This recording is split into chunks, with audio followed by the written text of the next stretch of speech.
저는 2008년도에 첫 직장을 얻었습니다. 그리고 두 번의 이직을 했어요. 이직을 통해 제가 목표했던 연봉도 생각보다 일찍 달성했습니다. 그 연봉이 얼마인지 이 자리에서 말씀드리기는 좀 그렇지만 그 정도 연봉이면 경제적으로 여유로운 생활을 할 거라고 생각했었거든요. 그런데 연봉이 생각만큼 올라도 제 생활에 여유는 없었어요. 아이들을 키우는 데 들어가는 비용, 급격한 인플레이션, 부동산 같은 자산의 급등, 제 생활에는 여유가 여전히 없었죠. 하지만 지금은 월급보다 더 많은 월세를 받고 있습니다. 이를 통해서 제 삶에는 제법 여유가 생겼어요. 부동산 투자를 시작한 지는 5년이 지났고요. 월세도 시간을 먹고 자라면서 서서히 불어났어요. 그러면서 월세 목표 금액도 달성했죠. 그 월세 목표를 이룬 이 시점에 제가 제일 잘했다고 생각하는 것은 월세 투자 한 가지에 집중했다는 것입니다. 많은 투자자들이 실패하는 가장 큰 이유가 뭔지 아시나요? 그건 바로 한 가지에 집중하지 못하고 이것저것 간을 보듯 하는 투자 습관 때문입니다. 2020년 미국 스탠퍼드 대학교 심리학과 그리고 캘리포니아 샌프란시스코 대학교 의대 공동 연구팀이 미디어 멀티태스킹이 청소년들의 주의 집중력과 기억력 저하의 주요 원인이라는 연구 결과를 국제 학술지인 네이처에 발표했습니다. 그에 앞서서 영국 런던 대학교에서도 유사한 수행 결과를 냈는데요. 그게 뭐였냐면 멀티태스킹을 수행한 사람들의 지능 지수가 마리화나를 피우거나 밤을 꼬박 샌 사람의 상태와 비슷한 수준으로 낮아진다는 것이었죠. 바쁜 현대인들이 멀티태스킹의 환상에 사로잡혀 있지만요. 역설적으로는 싱글태스킹이 훨씬 효율적이라는 이야기입니다. 저는 투자 세계에서도요. 위의 연구 결과가 그대로 적용된다고 생각을 해요. 주식도 하고 코인도 하고 갭 투자도 하고 그 시기에 유행하는 모든 투자 상품을 체험하려고 하는 것 같은 사람들이 있죠. 그런데 그런 사람 중에 성공하는 사람을 저는 본 적이 없습니다. 워렌 버핏이 주식 투자의 귀재가 된 것은 오랫동안 주식 시장에 머물며 꾸준하게 수익을 이루었기 때문 아닌가요? 하지만 그런 워렌 버핏보다도요, 제가 월세 투자는 훨씬 더 잘할 자신이 있어요. 왜냐하면 월세 투자 시장에는 워렌 버핏보다 제가 오랜 기간 머물면서 꾸준하게 수익을 이뤘기 때문이죠. 생활의 달인만 봐도 멀티태스킹의 달인이 있던가요? 달인들은 모두 한 가지에 집중하고 많은 시간을 보낸 사람들입니다. 이래저래 아무리 생각해도 귀가 얇은 사람이 성공하는 경우는 극히 드문 것 같아요.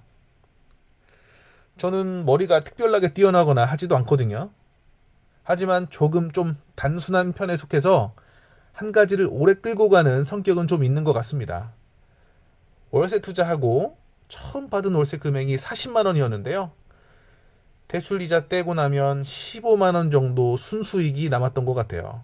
하지만 전 절대 실망한 적이 없었습니다. 1년에 이렇게 두 개씩만 해 나가면요. 그리고 대출도 상환해 나간다면 5년 안에 월급만큼 벌 수 있다는 것을 확신했기 때문이에요. 이런 계획을 주변 사람들한테 이야기해도 저를 믿어주는 사람은 없더라고요. 심지어 제 와이프마저도요. 되려 아직 시작도 안 한 것들을 걱정만 해줍니다. 그런 걱정해주는 말을 이겨내고 꾸준하게 투자를 해나가는 게 가장 힘들었어요. 그런데 여러분 그거 아시나요? 우직하게 앞으로 나아가다 보면 계획보다 여러분들이 생각했던 계획보다 진척 사항이 빨라지는 시점이 분명히 여러분 앞에 나타나게 됩니다. 그때서야 비로소 주변 사람들이 여러분을 다른 눈으로 바라보게 될 거예요. 그리고 그때가 진정한 여러분이 쇼타임 시작이라고 여기시면 됩니다. 여러분의 투자 실력을 의심하는 사람이 없어지고요. 여기저기서 이젠 조언을 얻으려고 합니다. 회사 동료들은 여러분을 부러운 눈으로 바라보게 될 것이고요. 여러분의 상사를 대할 때 갑자기 자신감이 생기기 시작하고요. 대외적으로 좋지 않은 경제적 상황에서도 여러분의 눈은 반짝반짝 빛나게 될 거예요. 왜냐하면 위기가 곧 기회라는 것을 여러분들은 아시게 될 테니까요. 한 가지 간단한 질문 하나 던져보겠습니다.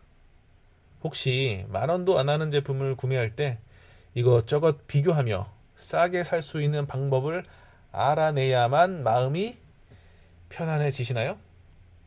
만약 그렇다면 여러분들은 우직하게 앞으로 나아갈 수 있는 마인드가 갖추어진 사람일 가능성이 높습니다.